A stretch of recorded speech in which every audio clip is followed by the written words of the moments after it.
Market view में आपका स्वागत है दोस्तों। मैं हूं एम.आर. जैन और लॉन्ग टर्म इन्वेस्टमेंट के लिए आज जो मैंने कंपनी चुनी है उस कंपनी का नाम है Indus tower. Indus tower limited ये मेनली टावर बिजनेस में है। जो भी इंटरनेट और वायरलेस जो भी टावर्स हमारे बड़े बड़े हम देखते हैं उसी से रिलेटेड ये कंपनी है। अगर पीयर कंपेरिजन में जाके देखेंगे तो अपने सेक्टर की मार्केट कैपिटलाइजेशन के हिसाब से टॉप वाली कंपनी यही एक है, इंडस टावर लिमिटेड। अब मेन इसको पसंद करने का कारण है इसका सेल्स ग्रोथ। अगर मैं सेल्स ग्रोथ में आपको दिखाऊं तो कंपाउंडेड सेल्स ग्रोथ यहाँ पर देखेंगे तो पिछले 10 साल का जो सेल्स ग्रोथ 5% का था वो पिछले 5 साल में 20% का हो चुका है। पिछले 3 साल की एवरेज देखे तो 28% है और टिल टू मंथ पिछले 1 साल की ठीक देखे तो 196% के हिसाब से सेल्स ग्रोथ ये कंपनी हमको दिखा रही है। उसी हिसाब से प्रॉफिट ग्रोथ देखेंगे तो पिछले 10 साल का प्रॉफिट ग्रोथ 21% है, पिछले 5 साल का 13%, पिछले 3 साल का 12% और टिल टू मंथ पिछले 1 साल का ठीक देखे तो 93% का प्रॉफिट का ग्रोथ कंपनी हमको दिखाई रही है। अब इसी चीज़ को हम क्वार्टरली देखेंगे तो हमको आइडिया आ जाएगा कि सेल्स ग्रोथ कितना बढ़ रहा है। तो ये क्वार्टरली सेल्स ग्रोथ पिछले 12 क्वार्टर्स का हमको यहाँ पर दिख रहा है। तो मार्च 2019 से देखेंगे तो 1676 करोड़, 1725, 1668, 1667, उसके बाद कंटिन्यू बढ़ता हुआ दिसंबर 2020 में 4061 करोड़ का है।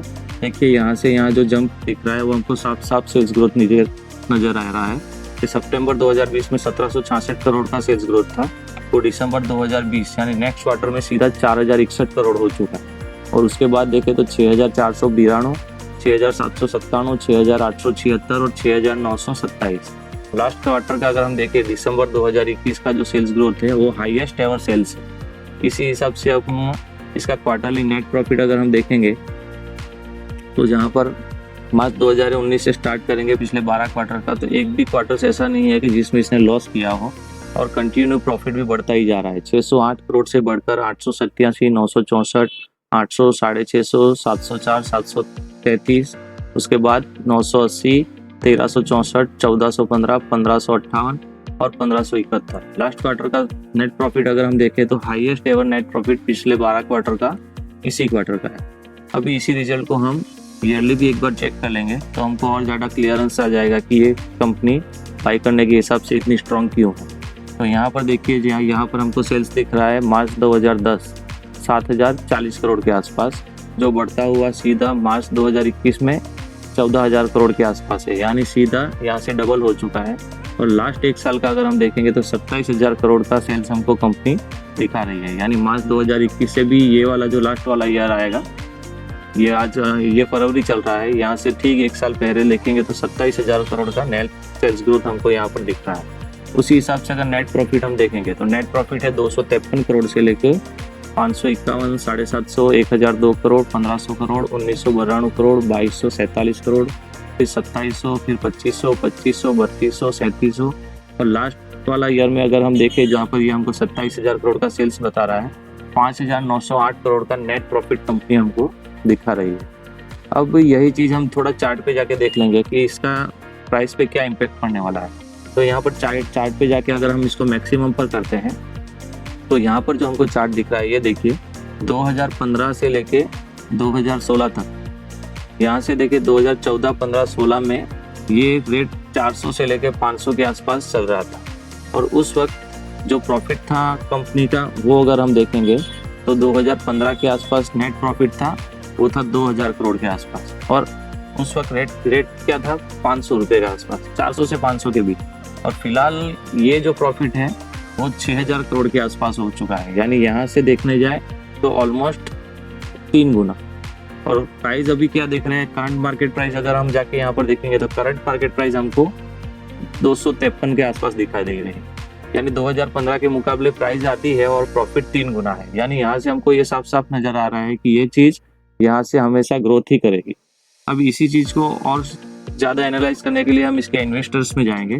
इन्वेस्टर में जाके जब हम इसको चेक करेंगे तो देखेंगे प्रमोटर्स के पास इसके 69%, 70% शेयर प्रमोटर्स के पास है, FII के पास 26% शेयर है, PII के पास 3% शेयर है और जनरल पब्लिक के पास ओनली 0.88% शेयर्स है।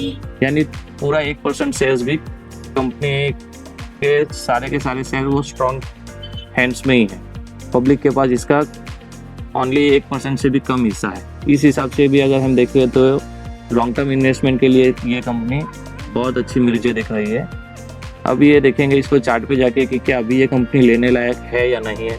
तो उसके लिए हम जाएंगे इसके ईयरली चार्ट के ऊपर, और ये मैंने यहाँ पर इसका ईयरली चार्ट खोल दिया है।